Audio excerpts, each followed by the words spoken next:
కోల్కతా హత్యాచార ఘటన వ్యవహారంపై Bengal CM Mamata BJP నేతల మధ్య మాటల యుద్ధం జరుగుతోంది. బంద్ పేరుతో బెంగాల్లో బీజేపీ హింసను రెచ్చగొడుతోందని, బెంగాల్లో మంటలు రాజేస్తే ఢిల్లీలో తాము అగ్గి రాజేస్తామన్నారు మమతా. బెంగాల్ బంద్లో పలుచోట్ల హింస చెలరేగింది. కోల్కతా హత్యాచార ఘటనపై బీజేపీ చేపట్టిన బెంగాల్ బంద్ హింసాత్మకంగా మారింది. పలుచోట్ల బీజేపీ, టీఎంసీ కార్యకర్తల మధ్య ఘర్షణలు జరిగాయి. కోల్కతా ఎంజీ రోడ్లో బీజేపీ కార్యకర్తలు భారీ ర్యాలీ చేపట్టారు. బారికేడ్లను ధ్వంసం చేశారు. బీజేపీ కార్యకర్తలను పోలీసులు అడ్డుకోవడంతో గొడవ చెలరేగింది. బీజేపీ నేతల వాహనాలపై నార్త్ 24 పరగణ జిల్లాల్లో బాంబుదాడులు జరిగాయి.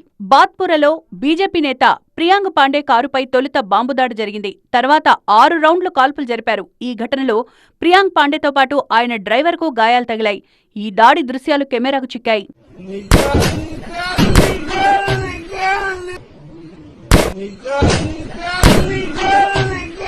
దుర్గాపూర్లో డాక్టర్ హత్యాకాండకు నిరసనగా సిపిఎం కార్యకర్తలు నిరసన ర్యాలీ తీశారు. అయితే టీఎంసీ కార్యకర్తలు వాళ్లను అడ్డుకోవడంతో ఘర్షణ చెలరేగింది.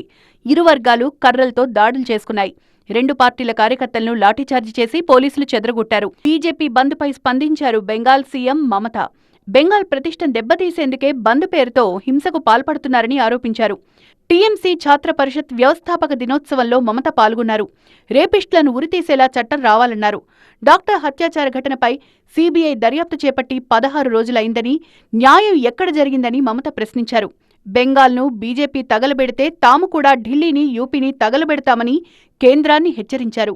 10 বছর 12 বছর হয়ে গেছে, ওদের ছেড়ে দেওয়া হোক। কেন ছাড়া হবে? যে খুনিটাকে কেন ছাড়া হবে? যে ধর্ষণকারী কেন ছাড়া হবে? যে অত্যাচারীটাকে কেন ছাড়া হবে? কিসের নিয়ম? మరోవైపు కోల్కతా డాక్టర్లు భారీ ర్యాలీ తీశారు. బాధితురాలి కుటుంబానికి న్యాయం చేయాలని డిమాండ్ చేశారు. ఇది చాలా దారుణమైన ఘటన. నేను చాలా నిరాశ చెందాను. ఆ ఘటన చూసి భయపడ్డా అంటూ కోల్కతా అమానుషంపై స్పందించారు రాష్ట్రపతి ముర్ము.